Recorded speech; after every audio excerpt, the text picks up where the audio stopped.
Welcome to the Barside Pubcast, coming all the way from the Barside Arms. I'm Lee, and joining me in our beer garden for a drink and a packet of pork scratchings and an out-of-date pickled egg is Andy. How are you, Andy? Yeah, I'm all right, mate. Thanks. How are you? Okay. Yeah, good, thank you. Good. And also Simon, how are you? He's eating for those listening. He's filling his face with the first food. opportunity you had, and you absolutely threw me under the bus. I am very good, thank you very much. Lovely to see you all. Lovely. And Jamie? Yeah, I'm doing all right. Yeah, it was the first day back at work today after 2 weeks off, and I had a really productive day. Drove my wife to work, came home, went to sleep for an hour and a half, had a walk down to Collier's Woods, picked up some beers, came home, looked at an email. Did fuck all really. It was fantastic. Absolutely great. Sounds pretty good. So the change from your usual cottaging, that kind of stuff, yeah? Yeah, you sort of just get a bit worn out, after a weekend of that. So you're talking about the cottaging deal that I was in, not cottaging. Yeah. Sure. And also whatever you want to think about, that's fine. And over to Carl Donnelly. Thank you for joining us. How are you? No, I'm good, thanks. Thanks for having me back for another chat. About when was that? I can't remember the last time I was on this. It was a while ago. That's been 7-8 months ago, was it? Maybe. 3 months ago, maybe. So was it during? Well, okay. I think it's during. How many lockdowns did we have? We had about 15, didn't we? Yeah. I think it might have been the third one, was it? Oh, right. The sort of winter one. It might have been, it might have been end of the year, start of the year. Yeah. So right, I'm happier now than I was during the Mourinho era, so I'm happy to be here rather than angry. Amen. Yes. We'll make you angry, so don't worry about that. Yeah, so this is my first time hosting, actually, so be kind. And I'm going to go straight on, I think, to the match reviews of the England game. So we'll skate across that, I think, because most of it was a pile of shit anyway. So we had 2 4-0s, one Hungary against England, then England against Andorra. Kane scored in both of those. But what I kind of thought I'd sort of chat to us all about is some of the other stuff that went on during that match. There was some sort of monkey chants, some racist stuff that was going on in the background. There was booing, taking the knee.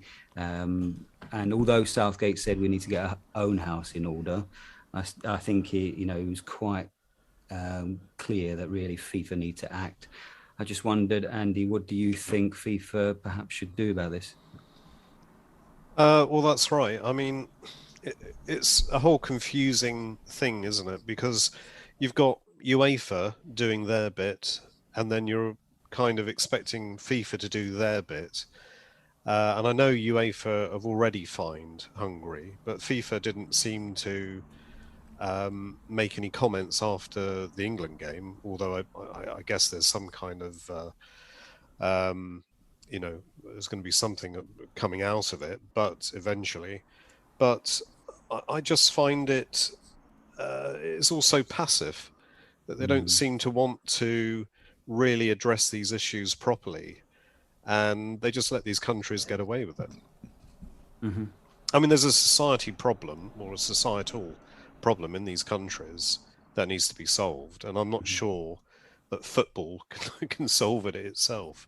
It's something that you have to try and solve it at source, and how on earth you do that, I've got no idea. No, I mean, our own fans at times were booing, taking a knee as well when during some of the England games, and they had to be drowned out with some of the music. Carl, what was your take on that? Well, I mean, it was Hungary, innit? So what annoys me is we know it's going to happen. There was not a single person that didn't expect there to be booing and racist shit. So, it's the thing is, there's always that.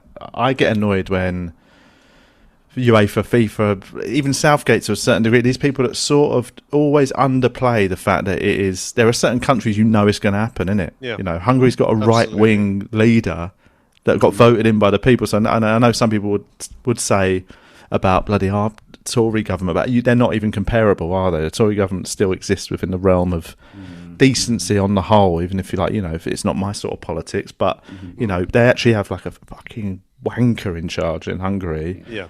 And he does reflect a lot of their people. So it's, I think people are too afraid to say some countries' fans are fucking horrible and shouldn't be allowed to watch other teams play them. And that sounds a bit like you're sort of digging out a whole nation, because I am actually. I just realised I absolutely am. Some countries' fans shouldn't be allowed to watch international football.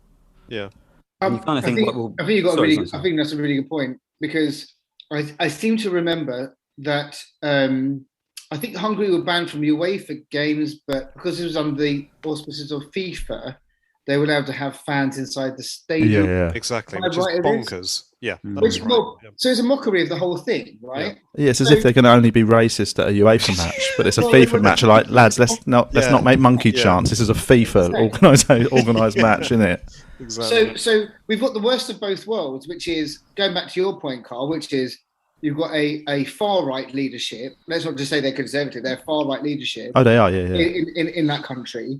And yet libertarians are tiptoeing around saying, oh, well, we know it's not everybody, it's somebody. Yeah. And actually what you want to go, no, you double down and go, right, if you're going to be pricks, it is done. You are not going to have international matches. You cannot come to them. You cannot host them. You are basically on the naughty step for 3 years until we have injected.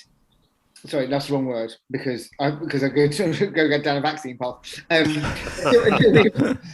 not do that. But until we've done a certain amount of, I want to say re-education, because even that sounds not nasty. It's like, until we just talk some sense. It's not acceptable. They're not going to learn by getting a small fine and a one-match ban, are they? You know what I mean? No, but that's exactly what probably going to happen. A one-match ban. Who cares? You get a lifetime ban if you're an individual fan at a Premier League match and you got caught doing that, right? Yeah.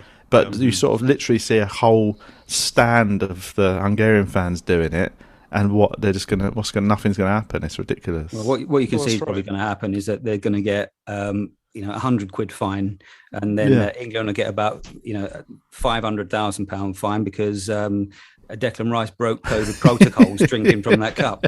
Exactly. It's mad. Oh, right. Crazy okay. Shit.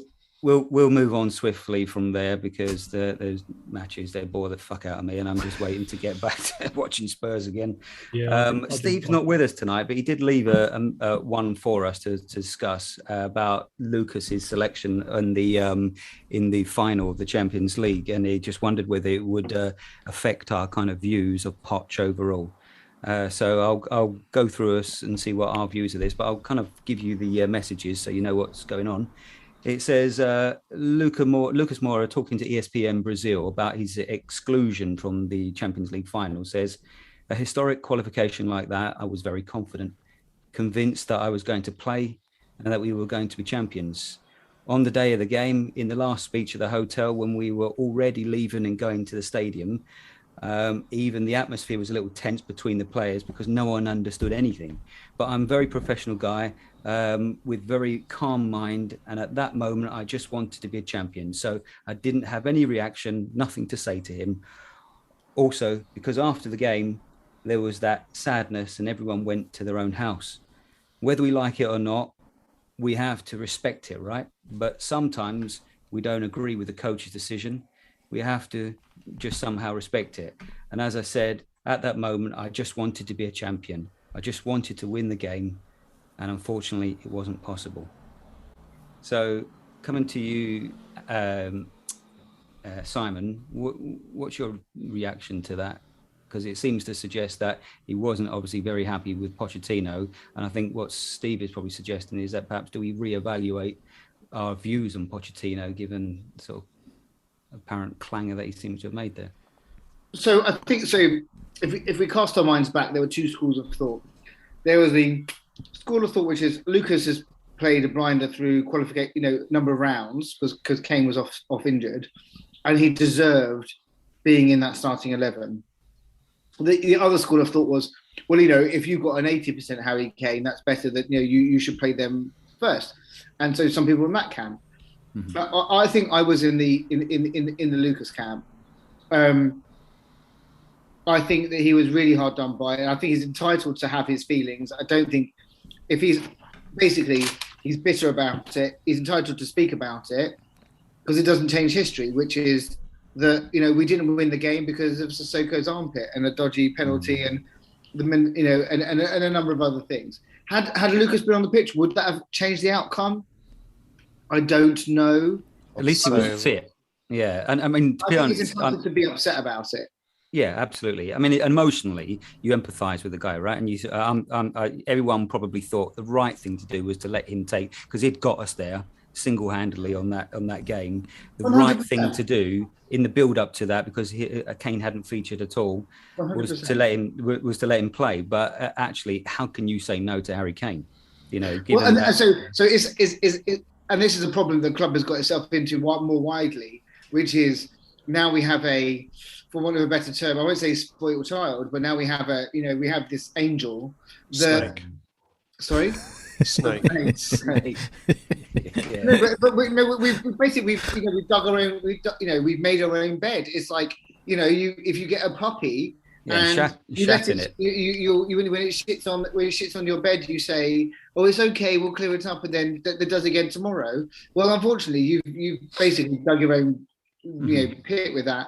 So it's the same reason, and I appreciate contractually there may be things, I don't know whether players have contractual obligations about playing in games and this and that and the other, but I think we'd all agree that it was, possibly a few guys, I think the people that I know would go, I think it was a bit mad that Lucas didn't at least get the first half of the final just to see what would happen, and then ... Mm-hmm. I think it was one of these situations really where Poch was in a position where whatever he decided to do, it was going to be the wrong thing. Obviously, if you leave Kane on the bench and we lose, it would have been Poch out, Poch is away and that. And then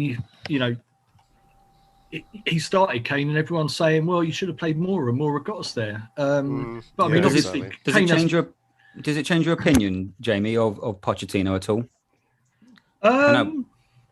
I think obviously when Poch was at the club, everyone sort of loved him and that, but he had his negative moments where we never had a plan B, or not even a plan B or anything like that. So I think obviously when Poch has since moved on, everyone's sort of reevaluated the position and dissected bit by bit what he actually did for the club, and he did some great things for the club. But at the same time, we had the opportunities to win some silverware, and Liverpool were there for the taking. Even watching the game, the Champions League final, we had most of the play, we had the opportunities to absolutely put them to bed, and Kane was piss poor. He was absolutely poor, but then again, he's been poor in every final that we've been in. It's ifs, buts, and maybes, isn't it? Well, exactly. But the core of the question was about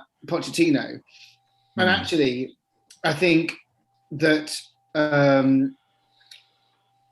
when you look back, I know lots of people were unhappy about Pochettino sacking because what we ended up with was Mourinho, and lots of people said it's just not the right fit for our club. But I understand the chance, because you had a manager who, going back to your point, Jamie, and I completely back you up on this, which is, but we had a manager who we had for 5 years who won us fucking nothing. So therefore, you're going to take your chances elsewhere, and why wouldn't you? Because it's not about friend business. This is about football. It's not. You got to think.